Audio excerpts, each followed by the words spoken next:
Goodness. All right, guys, we're We finally did live. it! We did it. We got it to work. Yay! Well, welcome, guys, this week to, I keep changing the name, but this week, Coffee Chat with Vanessa. We're trying things out here. And this week we have Nicole Broadhurst. Guys, she's amazing. Hey. She's amazing. I'm going to let her share all of her beautiful credentials. So welcome to our Coffee Chat. Thanks, Vanessa. I'm so excited to be here with you all today. So I am a 30-year professional healthcare insider. I am a board-certified patient advocate, and I specialize in medical billing. So my personal mission is to help patients and families navigate their medical bills without stress and frustration so that they can focus on their health. We like that. We're tired of stress in this community. My goodness, we can't stand it anymore. Can you take away our pain too? That'd be awesome.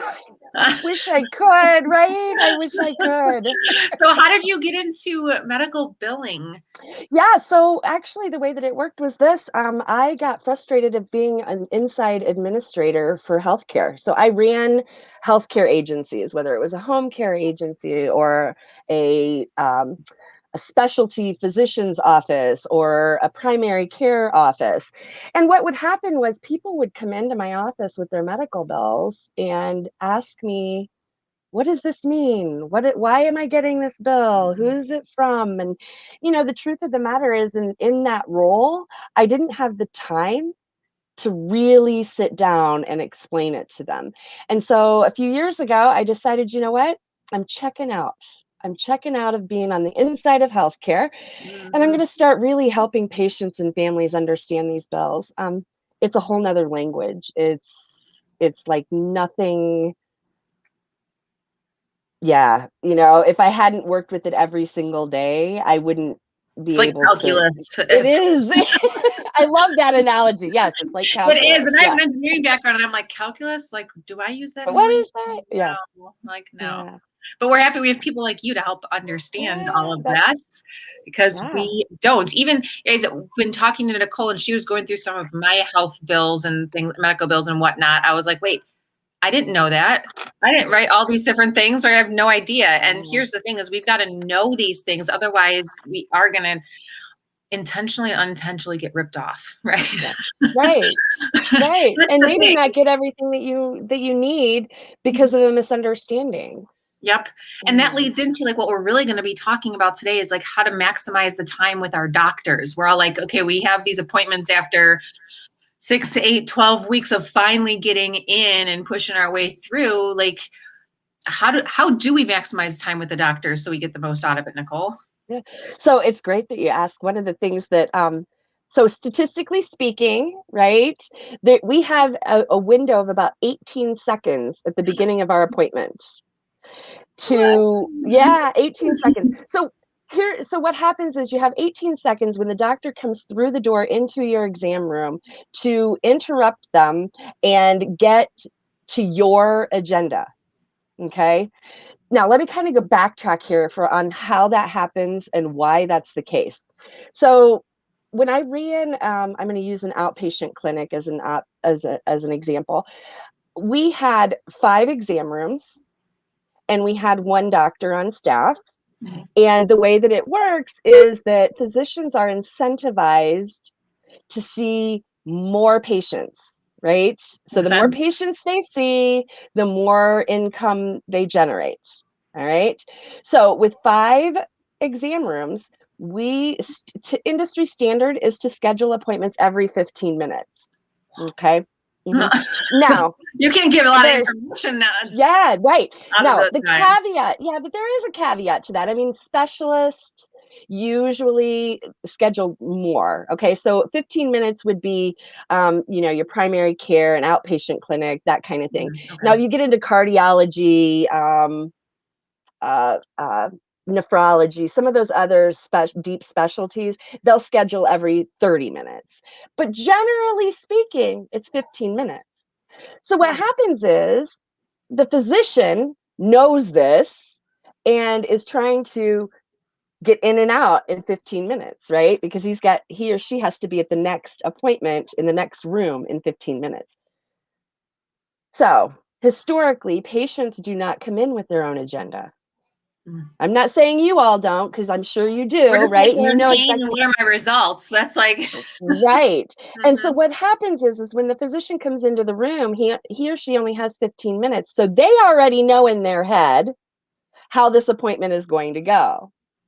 So you have 18 seconds to break them out of that that's and great. say, here, this is what I need. And so the first thing that I always suggest is prepare for your appointments. Sit down the day or the night or the week before and make out a list of your top 2 or 3 items that you absolutely need to get addressed during that appointment. Makes So sense. that, yeah, so that during that 18 seconds when they come in, because see, this is how that generally goes, right? The doctor comes in, they say, hey, Vanessa, how you doing? So what brings you to see me today? Or Mhm. they say, how are you doing? Or, they start the conversation. And if you or I can start that conversation with, I'm here because I need these 2 or these 3 things, then immediately you've set the tone for the agenda of the appointment. The physician immediately knows exactly what you're trying to get out of the appointment. And all of a sudden, their agenda goes out the window because you've stated what you need. Yeah, So, because their job is to take care of us and answer those questions. And if they have to be exactly. in and out 15 minutes, they have Yeah. to answer our questions. That's right. That's right. Now you've changed the priority and the focus of the appointment. Yay! And I love this Congratulations. because actually, you guys, Nicole told me this, it was a last week or the week Yeah. before. And I was like, I have a doctor's appointment coming up here. And this past week, I used that. She came in, we already knew we were going to be going over some results and kind of some like how-tos and what to do next. And I used that. I was like, I'm going to get on this right away. I'm going to see what happens. And it did change like the whole thing. Like I got everything answered that I needed. And she actually thanked me for having my own agenda because it helped her like be relieved and really just answer the questions based on her knowledge and expertise instead of saying, okay, here's a checklist, boom, boom, boom. Yep, we're going through this test. This is what this means, and that's it, and blah, blah, blah. And it also allowed too for her to speak in a more like layman's term like conversation versus here's all the technical stuff and you're like, wait, what did she just say? Like, let me go look that up. Hold on. And you're typically afraid, at least I can be, I'll speak for myself. Like you're typically afraid to like ask, what does that mean? Like, what did you say again? Can you spell that? Like what, I don't understand. And cause they have a limited period of time to be able to answer the questions, but it really helped so much.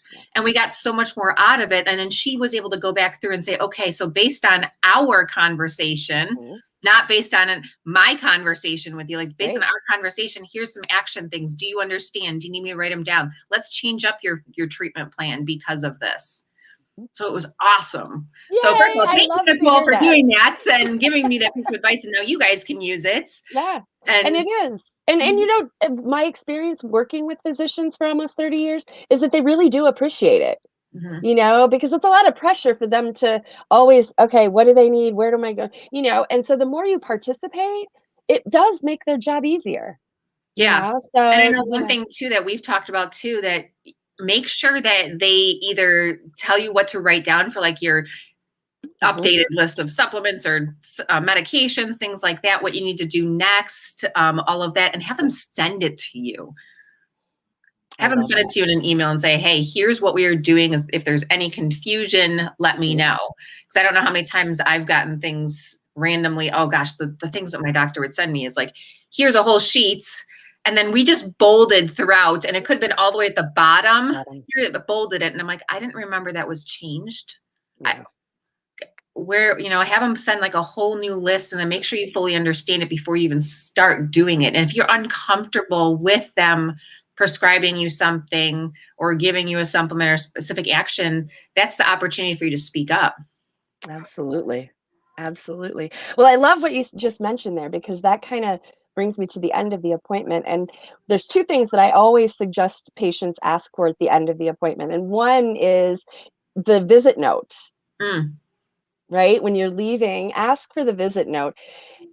And here's the great thing. So in April 5th of this year, so literally this month, we just had a regulation change where Oh, actually your office visits have to be accessible to you as a patient electronically at no charge.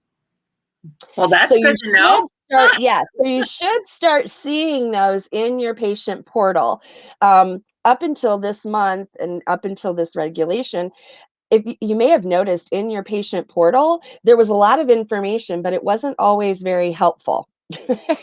um, so the notes, your actual visit notes should start showing up there. So at the end of the visit, ask for them. They can run a copy, they can, email it to you, they can tell you that it's posted to the portal, but watch for it because it needs to be there. It's a regulation and they're supposed to do it. So That's awesome. What yeah. like caused that new regulation change? Do you know? Yeah, Or so well, it was actually a push in patient accessibility to healthcare. What we have found is that those patient portals typically have bare minimum information available. For those of you that have tried to use them, you'll know what I'm talking about. It may have your test results, but it doesn't have any narrative about your discussion during the appointment, about next steps, like what am I supposed to be doing next? None of that information is really there.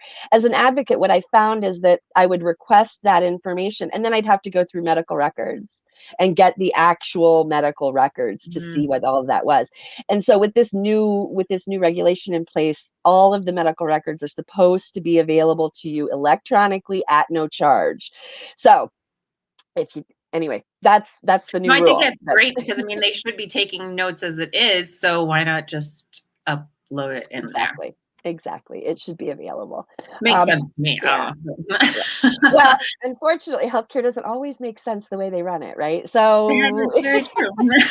right? Yeah. That is very true. Yeah, yeah. So the second thing that I always suggest patients get is what we call a super bill on the inside. If you ask for a super bill, that is an industry term, so they will know what you mean. Hmm. It's generally a sheet, and I know you've all seen them during your appointment. It's a piece of paper where they check boxes while they're talking to you. They're checking boxes, and what that is that's how they're billing. And every one of those boxes has a CPT code attached to it. And every one of those CPT codes has a charge attached to it.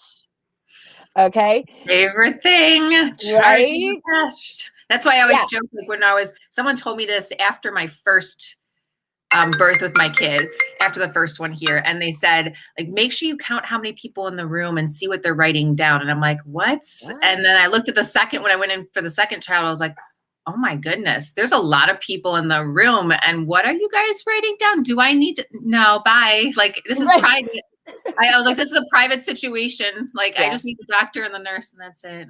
Yeah, right. I know. This is just, yeah. So all of those CPT codes, and this will help because depending on your insurance or depending on if you're paying privately, right? All of those CPT codes have a charge attached to them. And so when you get that, you'll know what overall your bill, you can look up those CPT codes and you can see what should this visit have cost me.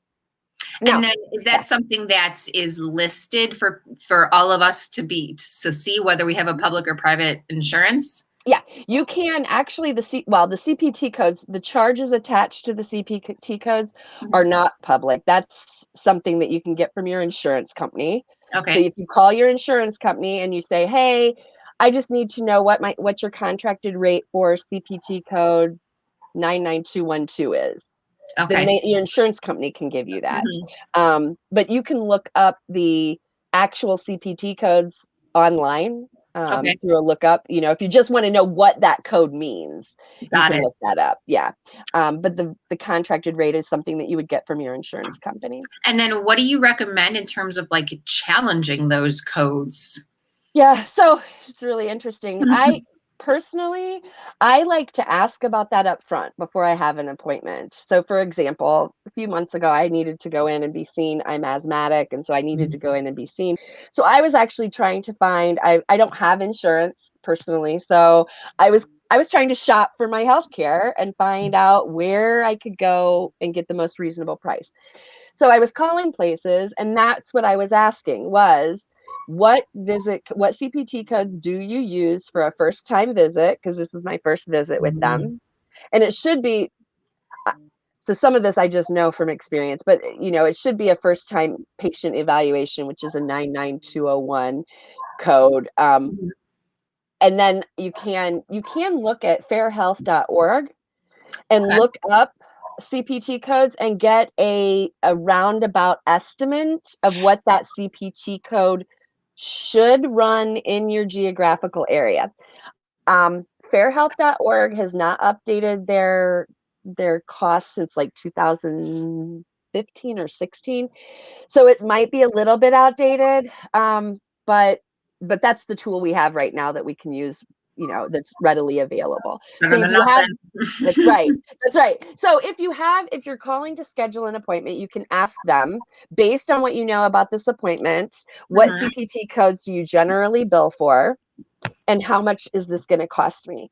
And I you can love that. take those CPT codes, plug them into fairhealth.org, and then get an idea of what they're charging. Is that in line with what fairhealth.org says would be reasonable?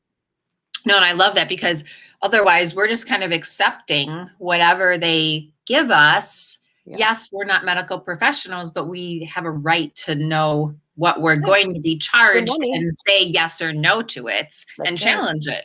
That's right. It's your money.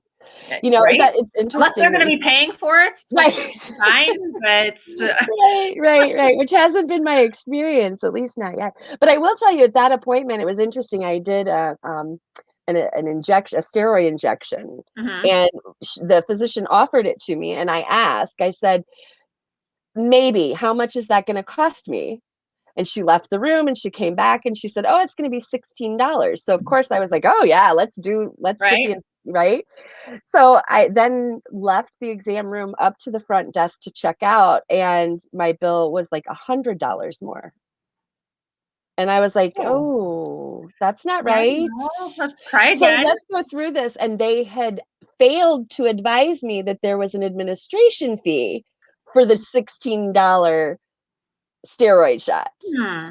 And so I stood, I stood, and this is it, guys. Listen, you know what? This is no different than a pizza. If you didn't order it, then don't accept it, right? I mean, I would Yeah. never, right? I mean, that's how it is. And so I Mhm. stood there and I said, I'm not paying $100 for an injection. I Yeah. authorized a $16 fee for the steroid, and it took about 25 minutes, but they took it off, and I didn't have to pay for it. So I paid for the visit plus the $16 and got out. And Yeah, it would have been one thing if like you were in there and they're like, okay, well, so there's an administrative fee of $100, and then we have the injection itself is exactly. 16. So a total you would have had this. That's Instead right. of being surprised at the end. I mean, it doesn't make you want to go back Right. to the doctor. Mm. Mm-mm. No, for sure not. For sure not.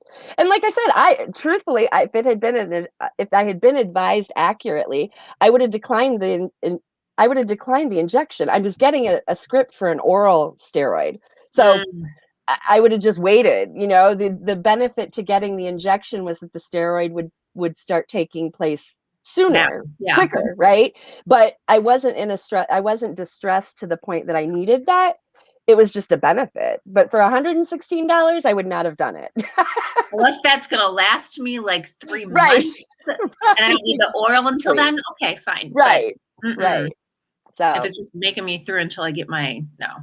right. Yeah, but I mean, you did the right thing by like asking them to remove. The worst thing they could have said is no, and then you knew you were Right. going to pay that. But still, I mean, for them, Right. this is what we have to do, guys. Is we have to ask the questions. We have to know what we're That's getting right. into. And even Nicole is an expert in this area, and she didn't, It still right, happens. and she didn't even catch Yeah. that too, because so many times we're so focused on the pain that we're dealing with Mhm. that we're just like, oh yeah, okay, it's $16. Yeah, go ahead. And then you go and you're like, wait a minute, like Right. what just happened here? Right? How many times do we all go out there and we're like, okay, yep, our doctor says we need this Yeah. medication, we need this test. And then the 3 months later we get a bill in the mail and we're like, Oh, oh, whoa. Like yeah. if I would have known it was gonna be $500 after insurance, I I might have would made have, a different choice. yeah, maybe I would have split up the visits, or maybe I Yep. would have, whatever it may be, or Right. questioned if there's anything else I could do. Like I asked my doctor now, do I have to do a IV, or can I do it with food, or can I do it with a supplement? And if so, I tend to ask like, how many milligrams of it? What other ingredients should I be aware of in there? So then I do the shopping on my own, right? I'm Mhm. educating myself, and then I'm empowering myself to go ahead and take the Right. action and move forward with it, not them telling me what to do. No one, especially at all of our ages, no one wants to be told what to Yeah. do. Right. Right? Right. Because technically that's what's happening, is we're going It there is. like a little kid, and Mhm. it's the parent telling us what to do. And Mhm. then we're like, oh, I didn't like that. Mhm. Oh, yeah. Hmm. That's exactly right. So it's Yeah. So what else do you suggest? We talk about like pre-appointment stuff. What about yeah. like during ends? You talked about like the super bill. Like what about but like during the appointment? What are we supposed to be Oh, yeah. doing during the appointment? So during the appointment, the best thing that can suggest is don't be afraid to ask questions. I mean, Mhm. it seems like the theme today, right? Ask questions. But so many times physicians think that they're communicating clearly. Mhm. But if you're not understanding, then keep asking the question. Change the way you're asking it. And one of the things that I've had a lot of success with is just play dumb. Like, I'm sorry that I'm having such a hard time understanding this. Can you, like, go through that one more time? Can is there the other thing is ask for written material, okay? 99% of the time, their office has access to written material that you can actually take with you. So That's true. that Now that you yeah. say that, it's so true. Like I went in for an IV last week. I have to get a set of them done. And they're like, oh yeah, it's this whatever name cocktail specific to you. And I'm like, oh, okay. I trust that they're going in and we're doing it. And we went in, and as soon as I walked in the door, they're like, oh, do you remember what we told you was in it? I said, to be honest, no. And I Right? forgot. I didn't ask at the end. I apologized for that. Can you tell me again? Mhm. I mean, I'm here. I'm going to get it done. But like, can you tell me again? And they just grabbed a pamphlet that they had that was already attached to my file and said, Yep, hey, here you go. And I was yep. like, oh, perfect. Thank you. Now I know what to expect. And I can Yeah, question about it later. If it's like, hey, I right. noticed that we injected me with X, and then 10 months later, we did a test on X and it's off for some reason. I can question, hey, I remember we did an injection with Right. this. Could that have been a cause of it? Because yeah, we have to remember too, doctors are human and Yeah, they can forget things that happen as well. So if we help and we work together as a team and we know what's going on, not just depending on one person to tell us yep, what to do or not to do, it really exactly. helps. So yeah, that written material, I just Yep. over my And head. this yeah, and they have it for everything. So even asking in fact, a lot of physicians now have started doing, YouTube videos for Oh, certain things that they treat their patients with and instructions and whatnot that need to be gone over and over. That way, they can just give you the link to the YouTube video. So that's something to ask about too. What kind of material do you have that I can either take with me or I have access electronically so that I can, next Tuesday when I wake up and I've forgotten, I can check that information, um, and not like have to call them, not have to, yeah. right? So it's available and don't be afraid to ask for it. Do you have any tips as to like how to organize all that? Because like a lot of us, when we have like these chronic illnesses, just so many things are going on, and like, how do I even do I keep it in Google Drive? I Yeah. have a file with my emails, and I sometimes forget to put it in the Yeah. folder, and I'm like, So where was that? yeah, so I've had a lot of clients have success with binders, like good old fashioned Mhm. binders. Google Drive does work, but it requires that, like, up until now, like, it'll be interesting to see how this new reg changes things, right? Because you'll have Oh things yeah. access to things electronically. But up until then, literally at the end of the appointment, you would have three pieces of paper, or my clients would have three pieces of paper. One would be the super bill, one would be, one or two pages would be the notes from the actual visit. Well, the only way they had that was a hard copy piece of paper. So you need to either scan it in to Google or stick it in a binder, a three-hole punch and just stick it into the binder and then organize by provider. or you could do it by diagnosis, whatever Don't look at my folder. I don't have a binder. It's all in a folder, and it's for the last handful of years. And it's like, I think that what date was this from? I mean, the date's on here. I gotta organize it. Did I put it first or second, the last one on top, or what? Yeah, and I love my personal preference on organizing is putting the most current on top. Makes sense. That way, yeah, and just so you know, that's how they used to organize the old medical records when they were in paper. Yeah, that's how long I've been around. I remember when medical records were actual charts and binders. That is good to know. So if we do it that way, we're going to be with the times. Yes. That's right. That's right. So, but yeah, the other thing is when you have appointments, a big suggestion is to either take somebody with you. Just another set of eyes and ears is always good. And now, if you is that allowed for HIPAA or not? Yes, it is allowed for HIPAA because you're bringing them with you. So you're actually saying, this is my, this is my advocate, this is my sister, this is my whatever. I want her to be here to hear what's happening. Now, what we're seeing right now with COVID is some of the appointments, some of the doctors and offices are not letting an additional person attend. However, you can record it. You can ask your physician and just let him or her know, hey, I'd really like to record this so that I don't miss anything and I have a reference to go back to.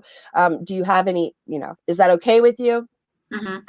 Most physicians are okay with that. I am hearing occasionally physicians that go, don't really want to do that. But really, it's, it's up to you, and just letting them know that you'd like to do it. Like the chronic ill and like autoimmune stuff is we have so many things going on. We have brain fog, like we're tired and we do miss things. We're like, I thought I was on the ball during that meeting, but they said I needed what? And then you can go back through, and then like you said too, you can say, hey, to like your spouse or your sister or your friend, like, can you go through, maybe I didn't understand this. That's right.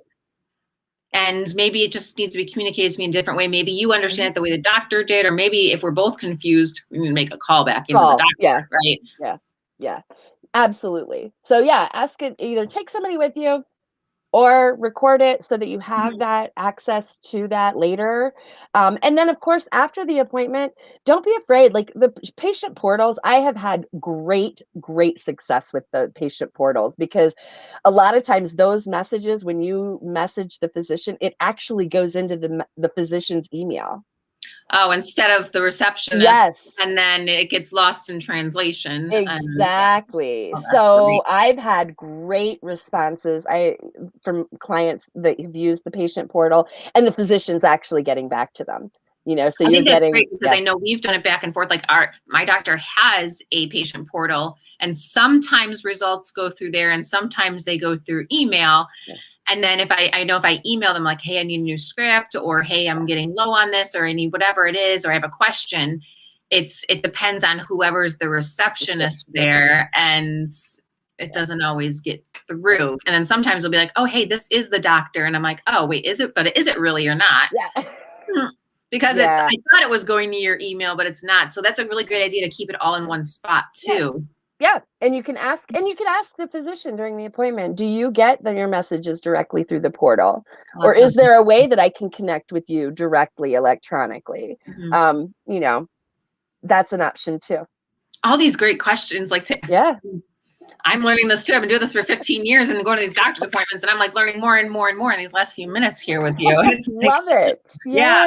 So tell everyone like what you do specifically and how they can use you in the appointments and all of this stuff. Yep. So I have a couple of programs. One is I actually work to help make sure that you get your best pricing, right? Make sure that you're not paying a penny more than you absolutely have to. And of course, that depends on your independent insurance and whatnot. But what I can tell you is if you join me over at the Powerful Patient Facebook group, I'm giving information about this on a regular basis. And you can learn, what are the tips and tricks? How do I shop for healthcare?